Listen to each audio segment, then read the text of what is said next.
Jumpa lagi dari BTV. Ya, secara umum kita biasanya nyimpen data itu di storage seperti hard disk gitu ya. Lalu seiring waktu, seiring dengan banyaknya data, kita biasanya tuh mulai kena masalah nih karena kita harus bawa hard disk kemana-mana.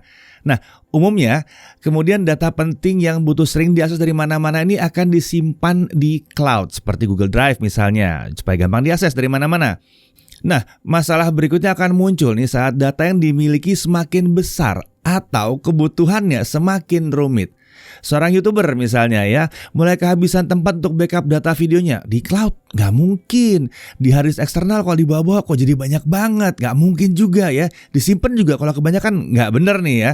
Lalu untuk pengusaha kecil dan menengah, ini juga bisa bingung karena keamanan data juga harus diperhatikan. Jadi bisa dilihat, seiring dengan waktu ini akan jadi makin rumit. Data akan terus membesar, keamanannya harus dijaga, dan data juga harus bisa diakses dari mana saja.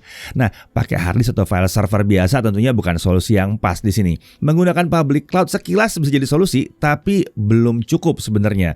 Apalagi ada biaya langganannya, yang kalau makin besar diambilnya makin mahal juga, dan itu nambah terus biayanya ya. Belum lagi kalau bicara soal keamanan data di public cloud yang memang ada risiko tersendiri. Lalu harus gimana nih? Ada solusi menarik sebetulnya yang bisa dipilih dengan kapasitas yang bisa ditingkatkan tanpa biaya langganan setinggi public cloud. Keamanan juga bisa dijaga karena perangkatnya bisa di tempat kita sendiri. Dan datanya tetap bisa diakses dari mana saja melalui solusi cloud. Ini namanya adalah private cloud. Nah, kali ini kita akan bahas mengenai implementasi private cloud di dunia nyata ya. Bukan teori doang, bukan. Implementasi penggunaan yang benar seperti apa. Kita akan bahas beberapa contoh penggunaan private cloud ini dan akan bahas seberapa besar pengeluaran untuk private cloud ini yang bocoran dikit aja. Harganya nggak mahal-mahal amat loh. Oke, sebelum kita bahas lebih lanjut soal penggunaan si private cloud yang terjangkau ini, ada baiknya kalian paham dulu mengenai teknologi NAS atau Network Attached Storage. Kita udah pernah bahas mengenai solusi NAS atau perangkat penampung hard disk yang biasa dihubungkan ke jaringan ini ya. Dasar-dasarnya udah pernah kita bahas dalam video terdahulu. Yang belum nonton, mending cek dulu video-video kita yang dulu ini ya. Nah, NAS ini bisa menjadi solusi private cloud. Kita juga pernah bahas yang satu ini. Cek video kita yang membahas mengenai hal tersebut. Kemudian kami juga udah pernah bahas mengenai solusi NAS untuk mengatasi malware bahkan. Cukup detail tuh pembahasannya ya. Oke, kalau kalian sudah cek semuanya dan sudah paham, mari kita lanjut dengan membahas mengenai implementasi atau penggunaan solusi private cloud yang relatif terjangkau ini di dunia nyatanya. Untuk itu, biar lebih lengkap, kita akan undang orang yang sudah berkecimpung langsung untuk urusan implementasi private cloud ini. Nah, selamat pagi Mbak Clara. Mbak atau Bu ini enaknya ya? Ibu atau Mbak tetap oke. Tetap oke sama aja ya. Gimana apa Sama kabarnya? aja. Kabarnya baik, Pak Dedi. Hah, Gini nih Mbak Clara, Mbak deh gitu, biar lebih asik nih Mbak ya. Nah, ini kita mau ngobrol-ngobrol nih mengenai layanan dari Synology. Nah, buat teman-teman, Mbak Clara ini adalah sales manager dari salah satu perusahaan pembuat NAS terbesar di dunia saat ini. Bukan begitu Mbak Clara? Ya, halo semua. Perkenalkan, saya Clara dari Synology sebagai Regional Sales Manager untuk wilayah Indonesia. Senang banget hari ini bisa join dengan tim Jaga Review ya. Terima kasih Pak Dedi untuk undangannya. Iya, emang kita butuh tanya-tanya soalnya nih. Ada beberapa poin yang emang butuh kita tanyakan soalnya. Jadi ini pas banget dengan pembahasan topik kali ini ya. Kita langsung mulai aja di pertanyaan pertama untuk pembuka nih. Tadi kan kami baru saja menjelaskan tentang pentingnya data dan solusi penyimpanan yang paling cocok untuk bisnis, terutama untuk yang UMKM ya. Nah, seperti yang kita tahu, mencari penyimpanan data yang ideal itu cukup jadi tantangan ya, cukup susah ya untuk pelaku bisnis di Indonesia. Dari perspektifnya Mbak Clara sendiri, kira-kira solusi penyimpanan data yang seperti apa yang seharusnya bisa digunakan untuk bisnis UMKM pada umumnya di Indonesia? Ya, benar sekali Pak Dedi. Di zaman digital sekarang ini, data sudah menjadi salah satu aset yang sangat penting. Nggak peduli untuk personal ataupun bisnis, baik skala kecil, menengah, ataupun skala besar ya. Data itu Hmm. penting sekali. Jadi dalam hal memilih solusi penyimpanan data, kita harus ingat bahwa data itu hanya akan terus berkembang. Makin Ah, lama akan makin banyak, bukan makin dikit. Jadi selain kapasitas untuk sekarang, kita juga harus mempertimbangkan pertumbuhan data yang akan datang. Iya Nah, iya dengan iya. pertimbangan ini, penyimpanan data yang bisa diekspansi seiring berjalannya waktu, seiring bertambahnya data bisnis, pastinya bisa memberikan solusi penyimpanan data yang lebih fleksibel untuk user. Dan jika Mmm, kita bicara UMKM, yang mhm dimana biasanya anggarannya lebih terbatas. Nah, mhm. solusi penyimpanan yang gampang digunakan, yang punya banyak fitur gratis, tinggal digunakan sesuai kebutuhan, penyimpanan data multifungsi dan komprehensif seperti inilah pastinya juga bisa membantu bisnis menghemat biaya. Gitu ya. Jadi musti cari yang memang, efisiensinya tinggi berarti di situ ya. Benar. Tapi dengan mempertimbangkan bahwa data akan membesar terus gitu. Oke, Mhm. kita lanjut berbicara soal penyimpanan data nih. Saat ini kan semakin banyak nih perusahaan yang pakai solusi cloud sebagai penyimpanan data mereka, baik itu untuk private, public, atau mungkin hybrid cloud.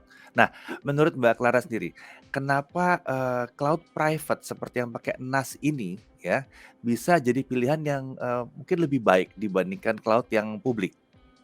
Oke, jadi sebenarnya private cloud, public cloud, dan juga hybrid cloud Mhm masing-masing punya kelebihan dan kekurangannya sendiri-sendiri.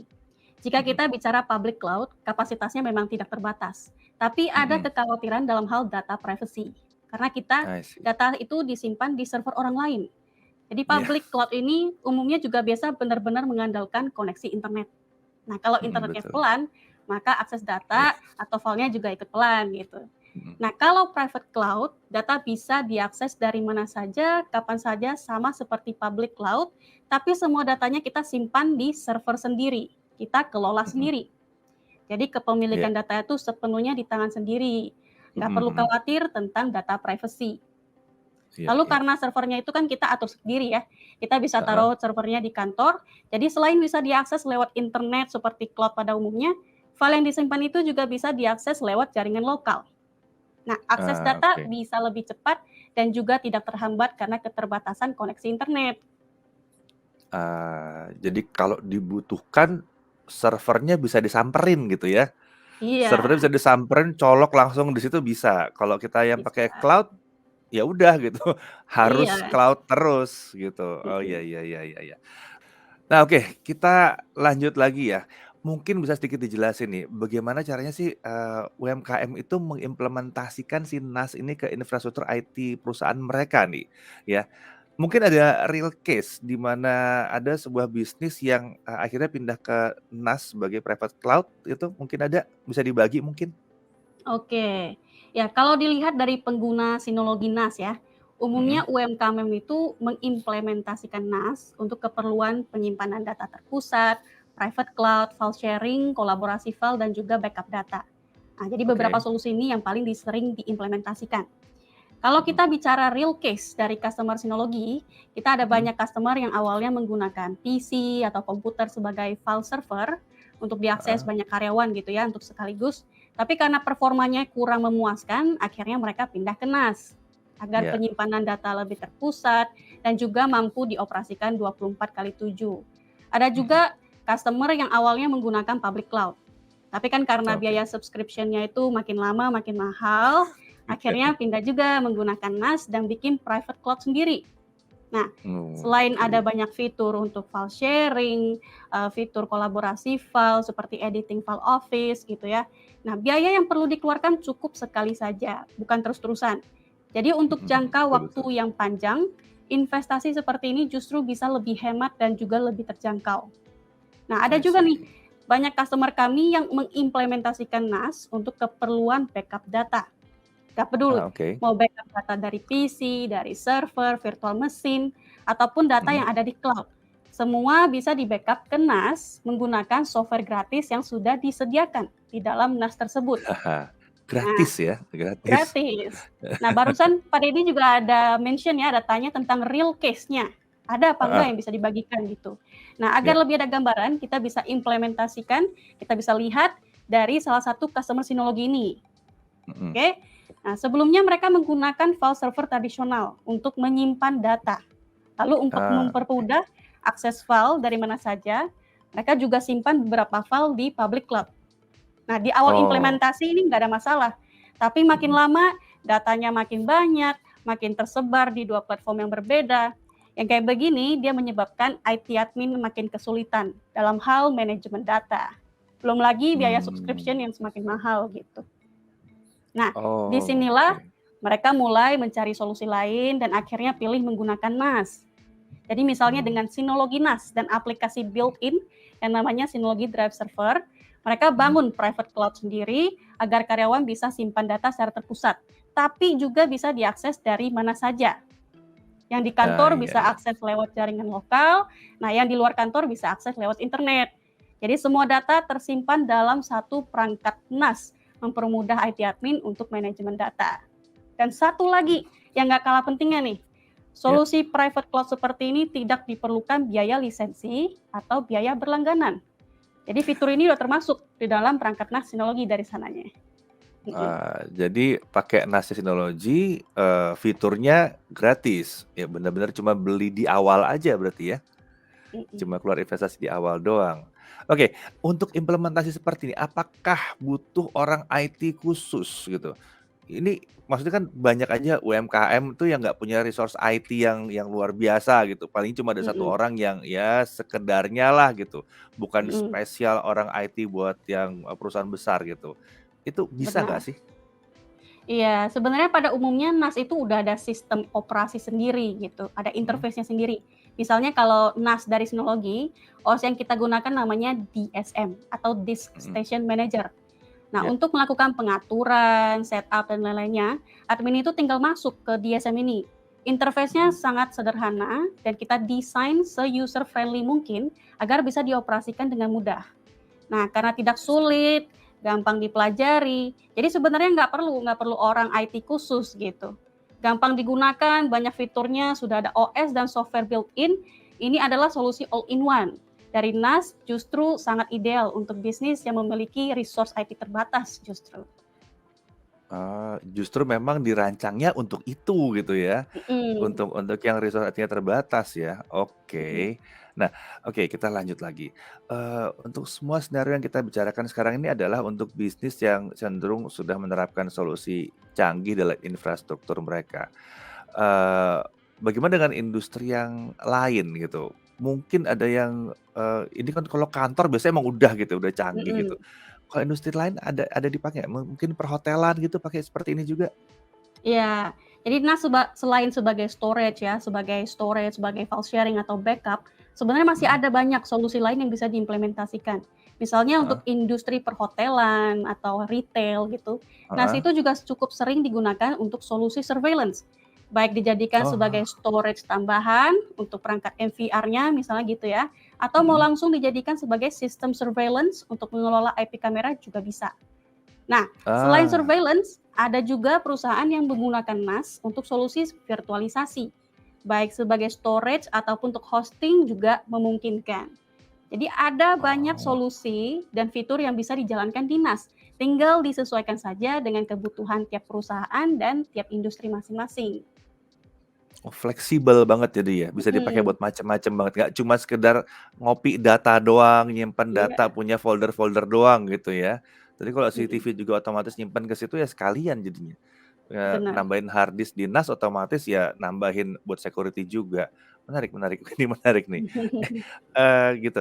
Nah, kalau tadi kita bahas ya mengenai usaha kecil atau UMKM, terus berkembang tadi ke hotel, terus bisa pakai CCTV juga, jadi pakai buat, storage-nya NVR gitu bisa ya.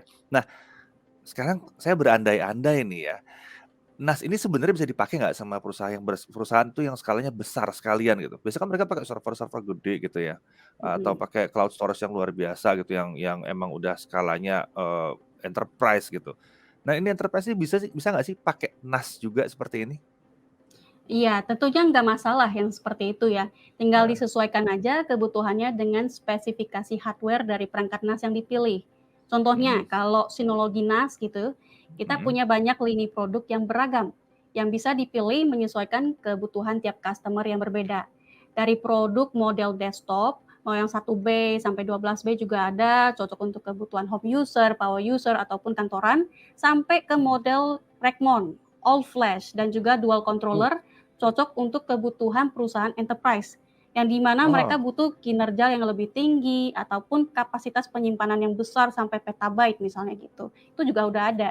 Mm-mm. oh, ada juga ya. Jadi kalau misalnya usahanya mulai dari kecil, berkembang jadi besar, sistemnya nggak perlu berubah, paling alatnya doang yang berubah berarti ya?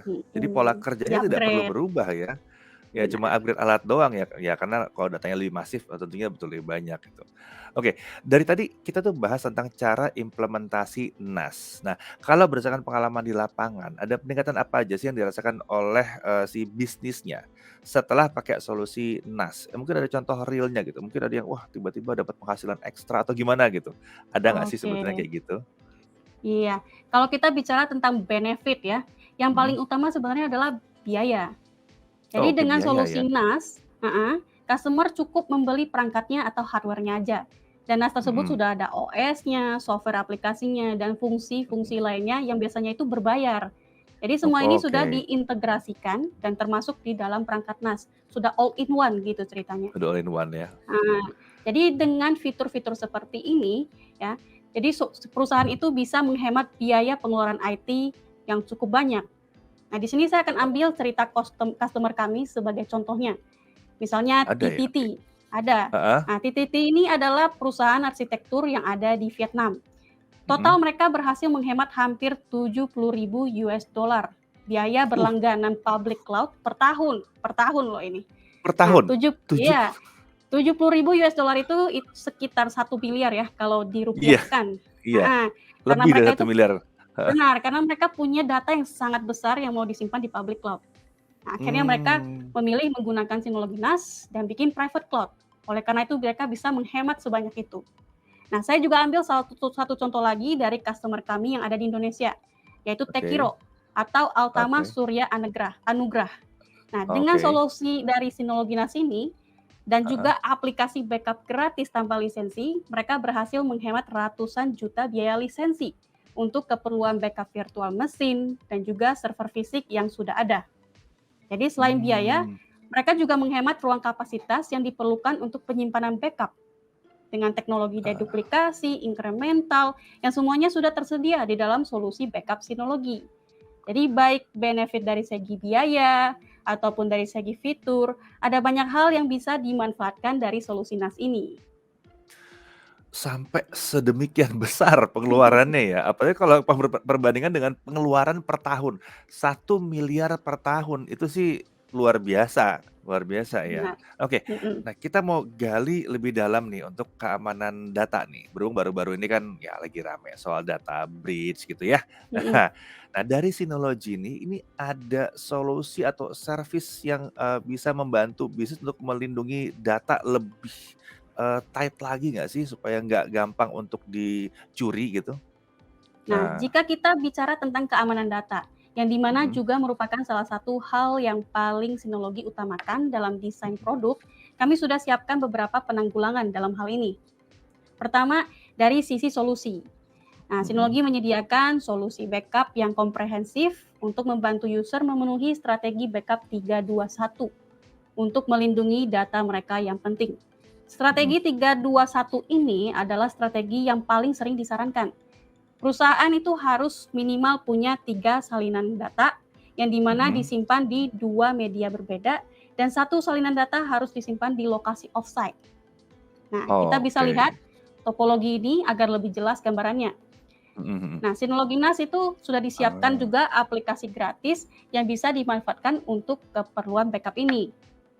mmm, Kemudian dari sisi sistem, kita ada sediakan juga beberapa fungsi basic untuk setting jaringan ataupun setting sistem yang lebih aman seperti firewall, autoblock, mhm. antivirus, dan lainnya. Lalu untuk Oke, memberikan perlindungan untuk akun user, Synology NAS juga mendukung fitur two-factor authentication, terutama untuk oke. akun admin ya. Sangat Mhm. disarankan untuk mengaktifkan fitur ini Iya, iya, agar iya. akun atau password-nya nggak gampang dicuri oleh hacker gitu. Iya, Nah, iya, selain iya. semua ini, Synology juga ada tim khusus untuk merespon Ah, semua ancaman keamanan sistem ataupun keamanan produk, yaitu Synology PCERT.